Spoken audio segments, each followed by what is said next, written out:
Good afternoon, everyone. Thank you so much for joining us for our Job and Internship Search webinar.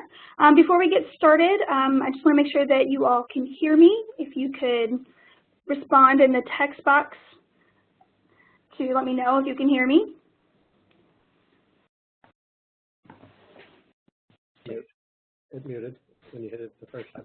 All right, it looks like we're good to go, so let's go ahead and get started. My name is Angela Pontius. I am an Assistant Director in the Center for Career Exploration and Success, and we are excited to present this Job and Internship Search webinar to you today. If you have any questions as we are moving forward, feel free to go ahead and type your question in that chat box, and we can answer those as we go along.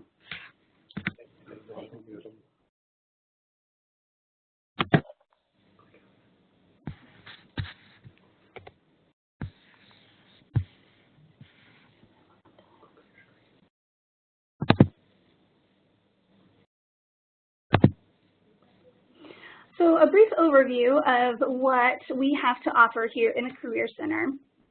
First, our programs and workshops. You can see all of these that we have to offer on our website, which is just miamioh.edu/careers. We have many different programs and workshops to offer for our students. Some of our most popular would be our Basic Interviewing Skills workshop. This is an opportunity for students to learn about all of the preparation, the research, the type of questions, how to close an interview, and then follow up. It's a great introduction to what an interview is comprised of. And so we actually do require this of students who want to participate in our mock interview program or on-campus interviewing. We also, of course, have resume and LinkedIn critiques that students will take advantage of. And that also kind of goes into our reviews as well. So we have career assistants in our office. And these are students who have been trained by our Career Center staff to go over those resumes and LinkedIn profiles, some cover letters, to give the students some general information about how a resume should be organized, perhaps what sections to include, or on LinkedIn, how does that also incorporate resume material. So LinkedIn and resumes are slightly different, and those students have been trained on both of those. And your students can come down to our office anytime and do what we call drop-in hours, and I'll have some more information about that in the next few slides. We also have a lot of opportunities for experiential learning, and in the past we've had what we call career treks, and these treks take students to nearby cities, and in the past that included San Francisco and Washington, D.C. and Cincinnati, and this year we're looking at Detroit and Atlanta and Chicago. We'll have information on our website about those treks soon, and essentially those treks take students 1 to 2 days to really experience what it is to be in a specific career industry and know what it's like to be in that industry for a day. We make a lot of connections, do a lot of networking. It's a great opportunity if a student has a desire to go to that particular city or just wants to see what a career could look like in a specific field. We also offer a lot of job shadow opportunities, which are typically just a one-day experience. Last January, we took students to Columbus, Dayton, and Cincinnati, an easy day trip to experience different industries. We went to Mercy Health, we were at WorldPay, just gave students an opportunity again to meet with Miami alumni and also professionals in industries that they were interested in. We also partner with the Study Abroad and Study Away trips.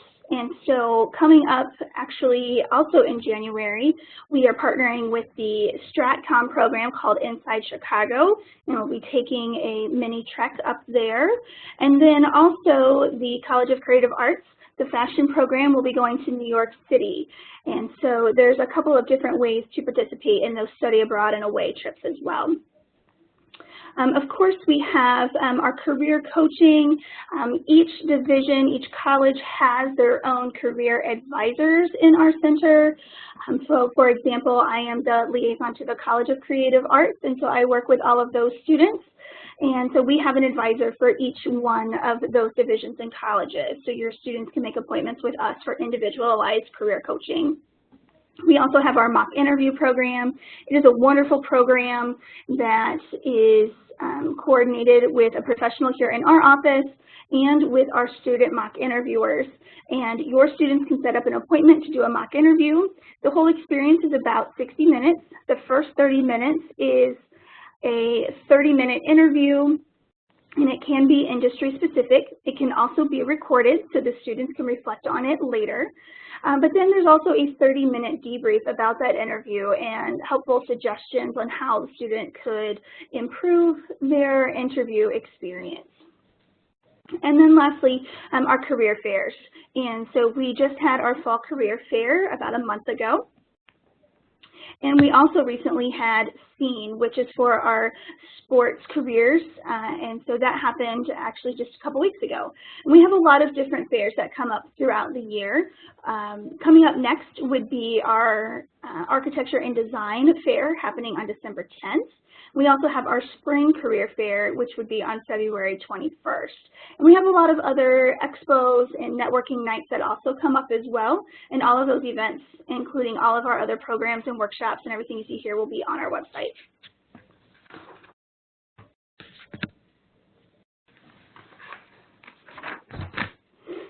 So here is a great picture of a timeline or a cycle of how things work here in the career fair. Our first major event is our fall career fair, and students who are coming to this event are looking for internships and jobs. And that happens early on, and early on there is a push for some majors to lock those in the fall, but for other majors it doesn't happen until later.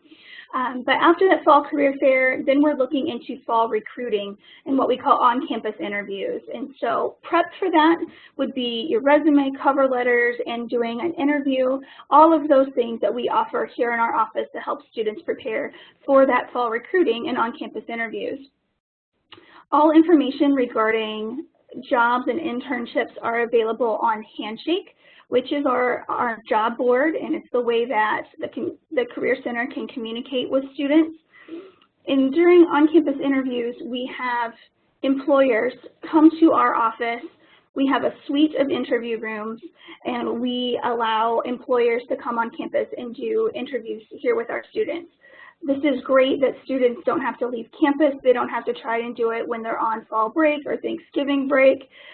This is an opportunity for them to just take an hour or so out of their day to be able to interview for an internship or a full-time position. And then after we go through the fall recruiting cycle, coming up in February, we then have our spring career fair. Again, jobs and internships available there. Both fairs have anywhere from 250 to 300 employers that come to campus in a wide variety of industries. So all students can participate in both of our career fairs. And a majority of our employers do hire multiple majors. So even if your student is thinking this career fair may not be for them, there is likely going to be an opportunity for them to engage with an employer while they're there. Of course, here in the Career Center, we would continue to help students prepare as they're getting ready for either fair and going into fall or spring recruiting. It happens both semesters, very similar in the way things are set up. But one thing that we do want to make sure that students know is that it is important for them to do research about who's coming to the fair, who is going to be doing fall recruiting on campus. And so it's really important for those students to know who they want to talk to and to learn about those. And again, just to reiterate that not all majors require or need an internship, so that would be something that students should talk to faculty and their academic advisors about. Of course, a lot of skills can be gained through an internship, but that can also be gained through other means of summer employment or on-campus job or something to that extent. And again, looking at this timeline to know that not all majors are on the same hiring schedule.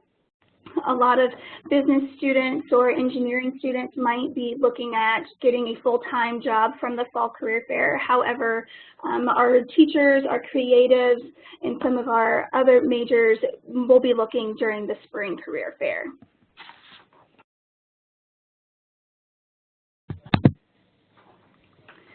So here are the offer acceptance policies, and these are on our website, both the Career Center website and the Farmer School of Business website.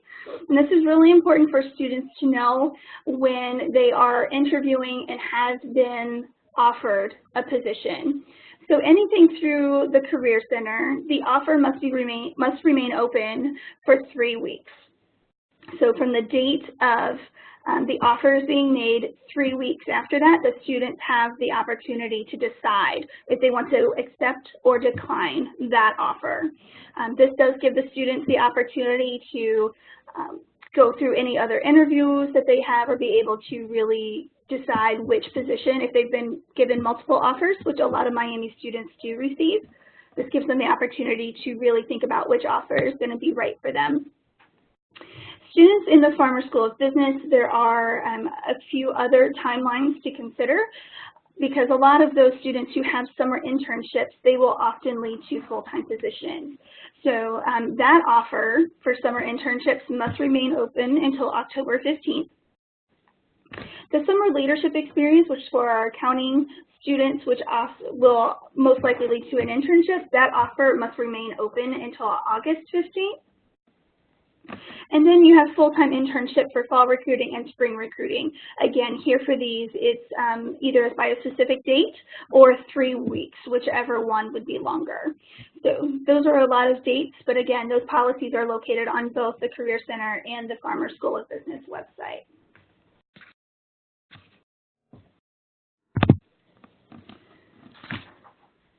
So as your students are starting to look for internships and jobs, it's good to have a couple of places to start.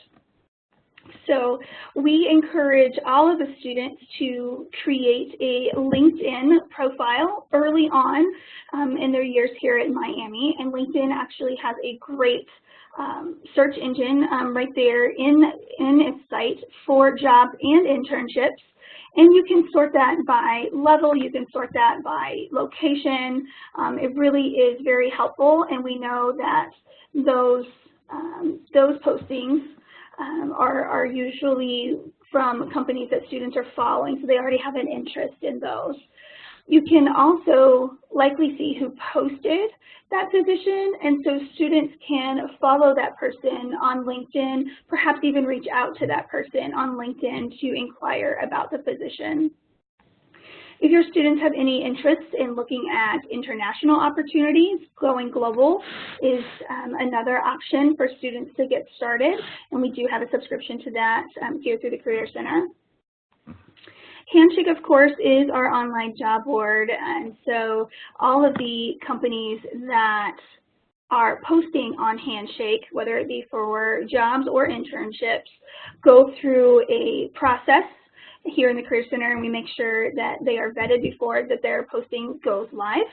So we know that all the postings on HANDSHAKE will be great experiences or opportunities for our students. Indeed.com is one that we use often here in the Career Center, and there are lots of opportunities there. However, we always encourage students to make sure you do your research and look for the company's website and perhaps a job posting on the company's website in addition to looking on Indeed. And then we also have AngelList, which is a great resource for those students who are looking to go into the startup community. So a lot of those startups may not be posting on some of the bigger sites or even on HANDSHAKE, but they will be on the AngelList. So it's great for the startup community. Also want to say that, again, it is good to have students do research. So not just looking on these sites, but going to the company sites specifically and looking up information about them. And we talk about that a lot in the basic interviewing skills workshop, talking about how to do that type of research. And as students are looking for positions, tell them that it is okay to apply for multiple positions at a time. You never know what the interest is going to be in that position, and it could be a long time before you hear about a position. So applying for multiple positions at one time is okay and is encouraged. Here is some more specific information about HANDSHAKE, as this is the main tool that we use here on campus to communicate with students about jobs and internships, amongst other things here happening in the Career Center. So this is a picture of a card that we are passing out in our office with information to students about how to log in so that way they can apply for those jobs and internships. We can also use this to research organizations and employers that are coming to all of our career fair and expo events. We also have all of our workshops and info sessions that are posted on HANDSHAKE. Students can see a list of all of those. And we've started something new this year called our career clusters. And so we are looking at all of our workshops and sessions that we offer, and we are connecting them with a career cluster along with our employers.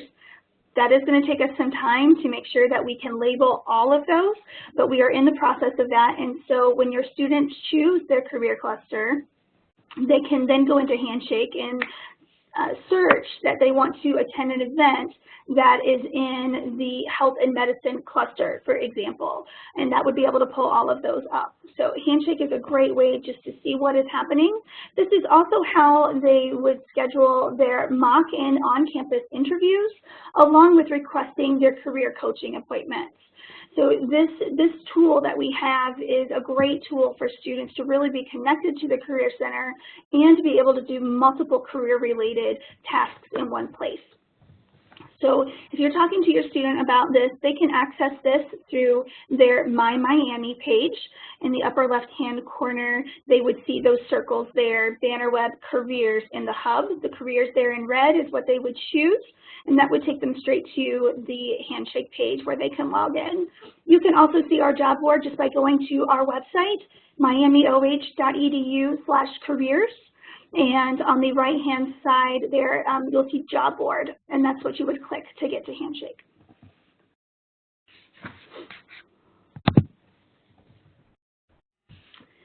So here is a couple of items to note about networking. And so a lot of jobs and interviews now are through networking and who you know.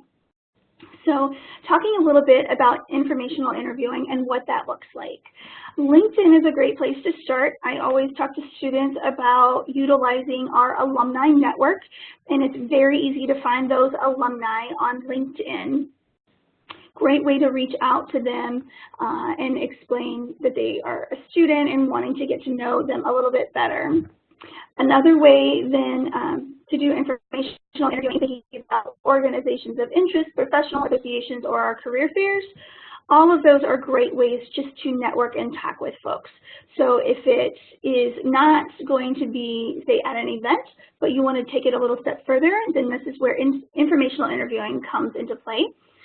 If you don't know what informational interviewing is, it's essentially a conversation, a meeting when a potential job seeker, so a student, is looking for advice on their career or their industry, and maybe the culture in a possible workplace.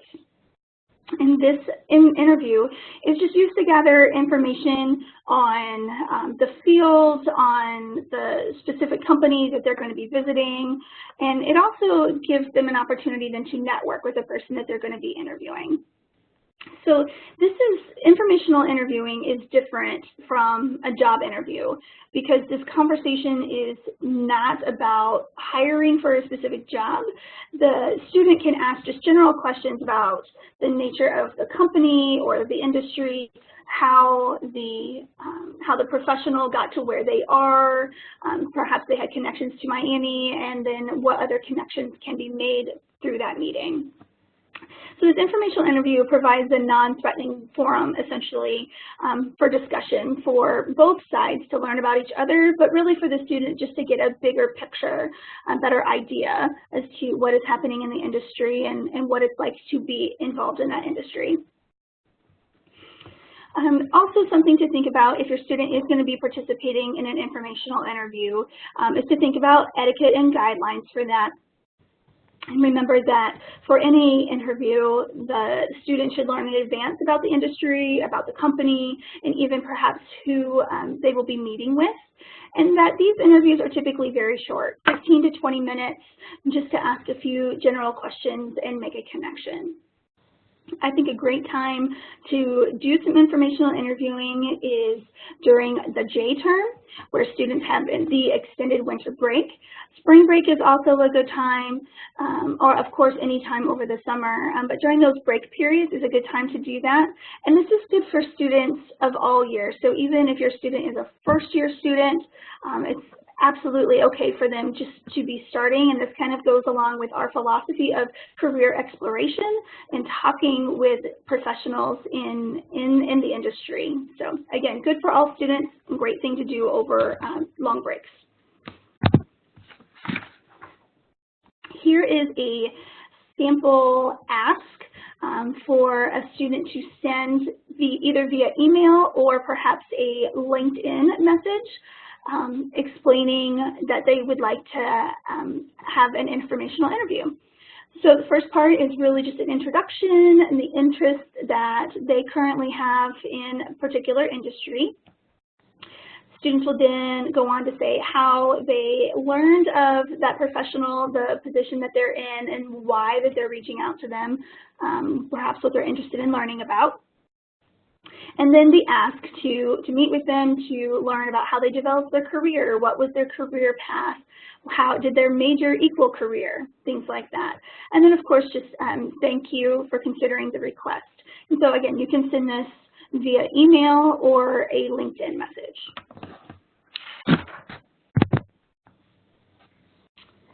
Something to consider if your student may not have a high GPA and you're concerned about what that will mean as far as applying for different internships and jobs.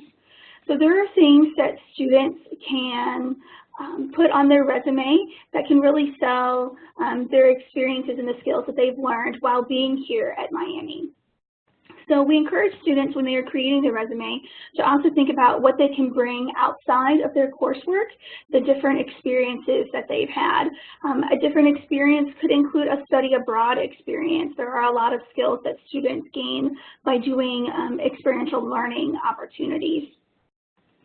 Skills are also really important, and specifically I'm talking about our NACE skills, which is the National Association of Colleges and Employers. The top 5 skills that employers are looking for include problem solving, ability to work in a team, communication, both written and verbal, leadership, and strong work ethic. Those are just the top 5. There's quite a long list, but students being able to speak to those skills perhaps in a cover letter or during a phone interview could allow an employer to see that they have skills that would be applicable to a job that, and they don't have to worry about their GPA. It's also about who you know and if they can vouch for you. So if a student has had another work experience or can get a great recommendation from a teacher or has had a mentor that's already in the industry, those are just a few examples about utilizing that network. Again, that's why we encourage students to start their LinkedIn profile early and build their network so they can really get to know folks that are in the industry and then would be able to talk with others about possible opportunities for jobs and internships. And of course, we want students to understand employers. What is it exactly that the employer is looking for? Some employers don't care what the GPA was. They want to know that you have these skills and experiences that are going to make you being a good employee for them. So we want your students to be prepared for the interview, and there's a couple of ways that we can do that. One of those is that drop-in resume reviews with our career assistants. And I mentioned this earlier, that these are our student employees who have been trained to help students with their resume. And so we have these drop-in hours here at the Career Center where your students do not have to make an appointment. They just literally drop in and can talk with one of our career assistants. So we have students here Monday through Friday, and our hours are listed there. Those are on our website. And I highly encourage all students to do at least one mock interview while they are here at Miami. Remember, to do a mock interview, you must have completed the basic interviewing skills workshop, and then you make your appointment on HANDSHAKE. And so we offer those mock interviews here at the Career Center Monday through Thursday from 8 to 8, and then also on Friday from 8 to 5. And so all of those times and availability is listed on HANDSHAKE, and students would sign up that way.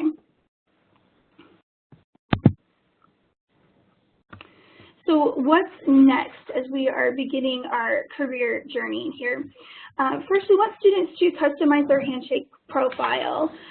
You saw that there are many ways for students to engage with the Career Center, all through HANDSHAKE. And so employers can also engage with students that way. Students can apply for jobs directly through HANDSHAKE. So having an updated HANDSHAKE profile, including a professional picture, along with their resume uploaded and anything else that they would like to share, they can customize that. This is one of the goals that we have for all of our students, is to have their HANDSHAKE profile updated. Build, of course, this is the network that we've been talking about. So conducting informational interviews, start that LinkedIn profile, and building your network. Update the resume and LinkedIn profile. These are both active documents that we want students to continuously update every semester. Things are happening so fast with classes and projects and experiences, and it's easier just to update it at the end of every semester to keep it current. Lots of ways to attend events through the Career Center, whether it be employer sessions, career fairs and events, workshops.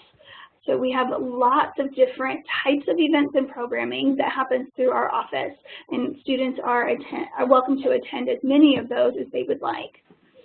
Practice, again, that mock interview, making sure that students have completed the basic interviewing skills workshop prior to that mock interview.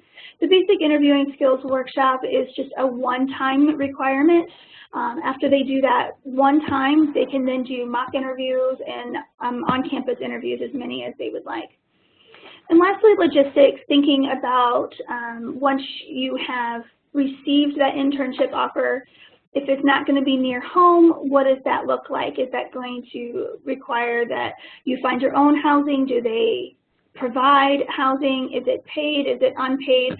And those are all things that the career advisors can help with in helping students figure out what the next steps would be once they've accepted an offer. So now would be a great time if you have any questions regarding the job and internship search.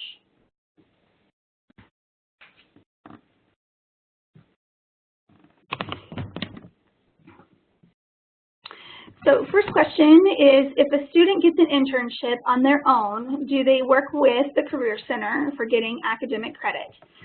So students would actually go through their department to get their academic credit. There would be a specific course number the students would need to register for to get that credit. If they don't know who to talk to within their department, their career advisor could probably point them in the right direction.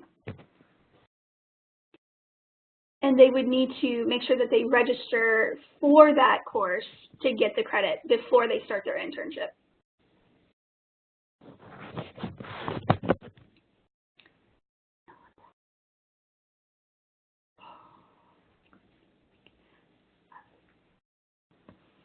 So the next question, any specific recommendations for nonprofit internships? We have a number of students that participate in nonprofit internships each year.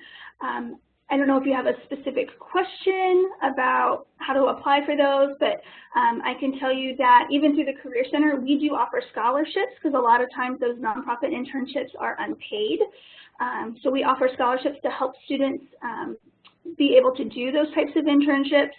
A lot of times the nonprofits can be smaller, and so they may not be posted on HANDSHAKE per se, but students can do some individual research, and career advisors can help with doing that type of research and knowing where to look. There are certain job boards too for nonprofits. I know of one specifically in Cincinnati. So again, your students can work with the career advisor for their division on looking for those types of internships. So the next question, I was asked to repeat the 5 NACE skills, and so I'll try to say those a little bit slower. The first one is problem solving.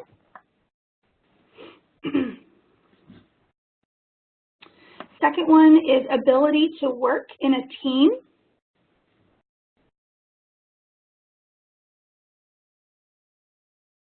Third one is communication.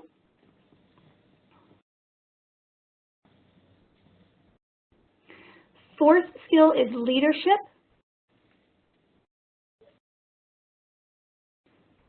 And the 5th one is strong work ethic. And if you want to know more about those skills and what the other ones that the employers are looking for, if you were to search NACE Skills 2018, you would be able to see that full list. There would be an article there that would contain all of those for you. And another question is about, speak more about unpaid internships. In that we think all students should be paid for the work that they do. They are in a professional, professional atmosphere. They are doing work for a company, and so it is it is what we would like for students to have a paid experience for that. So we do look on HANDSHAKE, and when those internships are being posted, there is a place for students to see if it is compensated or not. Sometimes the internships that are not paid, they in turn do get some type of stipend for travel, or maybe housing is provided. So even though it may not say that there's a specific compensation, I would encourage our students to ask about location assistance or housing or anything like that as well. But again, we don't encourage students to have an unpaid internship, because we do want them to be considered a professional while they are there doing that work.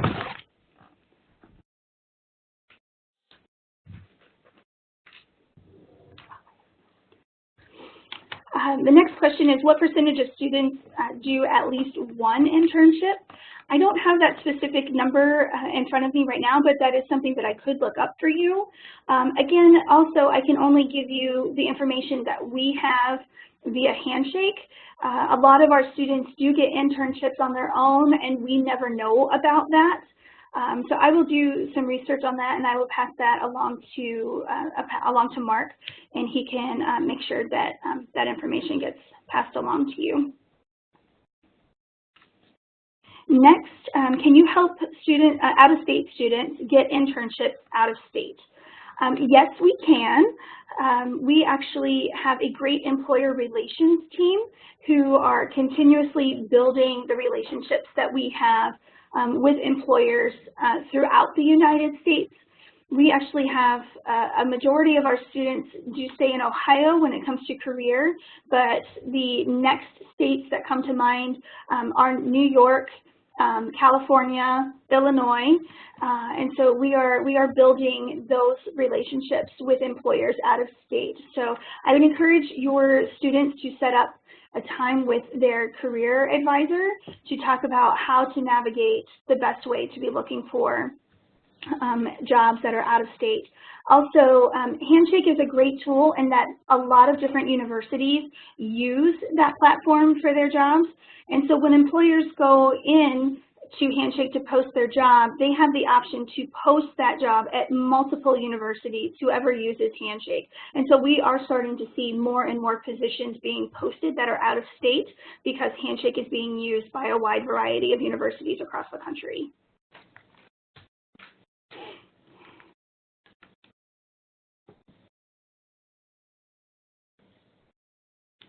We have a question about marketing specific. How many do internships after the sophomore year, or is it more after the junior year? I can't say specifically for marketing. I can just say in general that employers are wanting to engage students sooner rather than later. And so it was typical that students had the first internship experience after the junior year. However, I would say that that has been pushed back to after the sophomore year. And even first years, after that first year, students are going out and doing a lot of informational interviews, they're volunteering, doing some week-long job shadows. But for the first paid internship, I would say after the sophomore year is becoming more and more popular. Some students are doing that even after the first year. It really depends on their experience level, the connections that they've made, and what opportunities that they know of.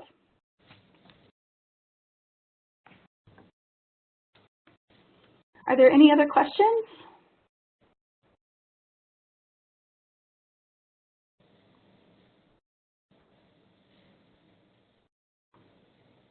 Well, thank you all very much for joining us today. I want to let you know that the slides and the recording will be sent within a couple of days. And if you do have any other future questions, you can send an email to the Career Center.